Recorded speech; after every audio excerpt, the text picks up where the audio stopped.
बहुत सारी चीज़ें हैं जो मैं आपके साथ बातचीत करना चाहता हूँ, आपके साथ शेयर करना चाहता हूँ।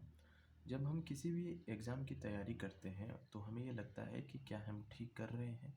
हम सफल होंगे या नहीं? कई सवाल हमारे मन में उभरते हैं। मैं बहुत सारी बातें आपसे करने वाला हूँ। मेरा ये मानना है कि इस तैयारी के दौरान, किसी भी परीक्षा की तैयारी के दौरान हमें ऐसा लगता है कि अगर ऐसा नहीं हुआ तो क्या होगा? और ऐसे बहुत सारे सवाल हैं। हम अपने भविष्य को लेकर काफ़ी सारे चिंतित रहते हैं, जो हमें बिल्कुल होना भी चाहिए, क्योंकि अगर आप चिंतित हैं तो आप बिल्कुल अपने रास्ते पर सही चलने के बारे में कम से कम सोच तो रहे हैं। और जो कुछ नहीं कर रहे हैं, आप उन लोगों से काफ़ी आगे भी हैं। और किसी ने सही भी कहा है कि मिल ही जाएगी मंजिल, भटकते भटकते गुमराह तो वो हैं जो लोग घर से निकले ही नहीं। और इस बेरोज़गारी के दौर में इन लोगों ने, इन सरकारों ने हमें खूब लूटा है। और मैं अब धीरे-धीरे हर चीज़ में निजीकरण देख रहा हूँ, प्राइवेटाइज़ेशन देख रहा हूँ, जो कि बहुत नौकरियाँ नहीं देने के बराबर है। हम 10, 15, 25 हज़ार में कहीं काम करते नज़र आएँगे और उतने में हमारे परिवार का गुज़ारा होगा नहीं। और इसी प्रतिष्ठित भाव को, और जो प्रतिष्ठा एक सरकारी नौकरी में है, वो किसी भी काम में नहीं है, ऐसा हमारे समाज का, हमारे परिवार का मानना है। और बिल्कुल सही भी है, क्योंकि प्राइवेट में काम करने के लिए हमें स्किल्स का डेवलपमेंट नहीं करवाया गया। और ये हमारे पेरेंट्स की गलती नहीं है, कुछ इसमें सरकारें भी इन्वॉल्व हैं, और सरकारों द्वारा ऐसे कोई प्रोग्राम नहीं करवाए गए। और सरकार हमेशा चाहती है कि प्रजा अनपढ़ रहे, क्योंकि अगर प्रजा पढ़ जाएगी तो प्रजा उससे सवाल करेगी, और सवाल सरकार में बैठे लोग उन सवालों के जवाब नहीं दे पाएंगे, जो उनके लिए बहुत खतरा है।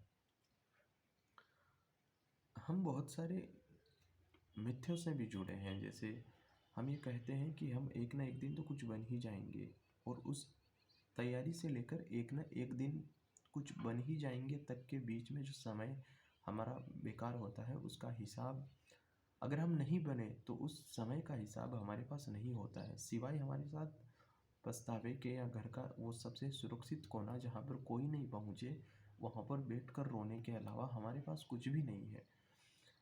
और मैं इन सभी बातों को सोच कर, आत्मचिंतन करके काफ़ी बार रो पड़ता हूँ, जो मुझे ऐसा लगता है कि हर एक लड़के के लिए, हर एक एस्पिरेंट के लिए बिल्कुल ठीक भी है। जब आप रो लेते हैं तो मुझे ऐसा लगता है कि उस दुःख को आप थोड़ा बहुत कम कर पाते हैं। मैं पूरा कम की बात नहीं कर रहा हूँ, थोड़ा कम की बात कर रहा हूँ। आप अपने आप में इस विश्वास को जगा उठते हैं कि हाँ, चलो ठीक है, जो होगा वो अब देखा जाएगा। खुद की मेहनत प्लस भगवान की किस्मत, या हमारी किस्मत पर हम इस चीज़ों को छोड़ दें, तो हम रेंगते रेंगते अपने लक्ष्य तक पहुंच जाएंगे। इसको आप ऐसे देखिए कि एक यूपीएससी की तैयारी करने वाला लड़का, या मेरे जैसे मध्यम वर्गीय एक एस्पिरेंट, ये सोचता है कि उसका कहीं भी नंबर लग जाए। अगर 1000 पोस्ट है, तो अगर 800 पोस्ट है, तो वो ये सोचेगा कि मैं 800 में कैसे तैसे तो आ जाऊँ।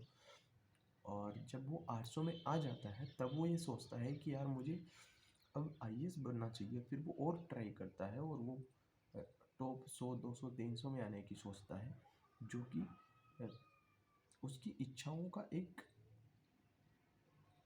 अख्यात भंडार है। बहुत सारी इच्छाएं हैं उसकी, इच्छाएं कभी नहीं मरती।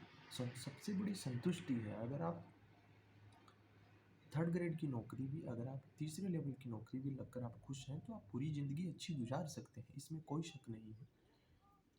लेकिन हम अपनी इच्छाओं को कंट्रोल नहीं कर पाते, जो हमारे जीवन की सबसे बड़ी एक कमी भी शायद हो सकती है। मैं भी बहुत समय से इन सारी चीज़ों से गुजर रहा हूँ, और आप सभी इन चीज़ों को महसूस भी कर पा रहे होंगे। आप जहाँ भी, जिस भी छोटे कमरे में तैयारी कर रहे हैं, वहाँ इन चीज़ों को आप महसूस कर पा रहे होंगे। हम एक ऐसे दौर में जा रहे हैं जहाँ पर निजीकरण की बहुत सारी चीज़ों में, शायद शिक्षा में नहीं हुआ है, और ना ही सेना में भी हो चुका है। अग्निवीर योजना को लाकर। तो बहुत सारी चीज़ें हैं। हम एक गहरे खड्डे में जा रहे हैं। बेशक हम चाँद पर पहुँच गए, लेकिन इस देश में रेलवे स्टेशनों पर सोने वाले लोगों में कोई कमी नहीं आई है पिछले 9 सालों में। इस देश में आज भी लोग भूखे पेट सोते हैं, भीख मांग कर खाते हैं।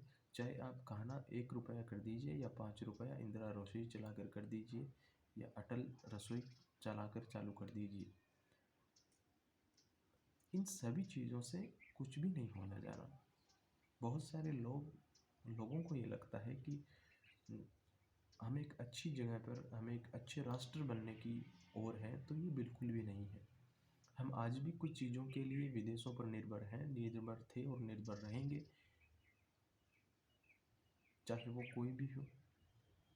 ज़रा सोचिए, इस देश में अगर इतना ही सब कुछ ठीक ठाक होता तो पर साल हजारों लोग इस देश को छोड़कर क्यों जाते। ये बात ठीक है कि वो मोटा पैसा कमाने के लिए जा रहे हैं, लेकिन इस सुकून को कोई नहीं छोड़ना चाहता। इन गाँव के सुकून को, लहराती फसलों को कोई छोड़कर नहीं जाना चाहता। जब इन फसलों के मालिकों को उचित न्याय, उचित पैसा अनाज की मंडियों में नहीं दिया जाता।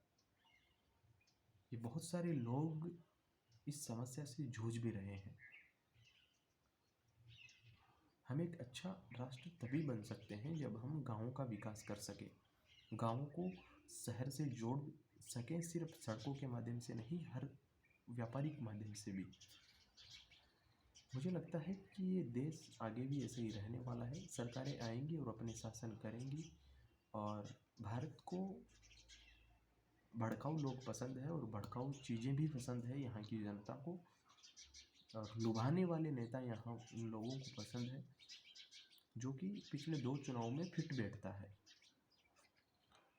तो चलते रहिए और देखते रहिए इस देश में आगे क्या क्या होता है। मुझे लगता है कि ये चीज़ें बदलनी चाहिए।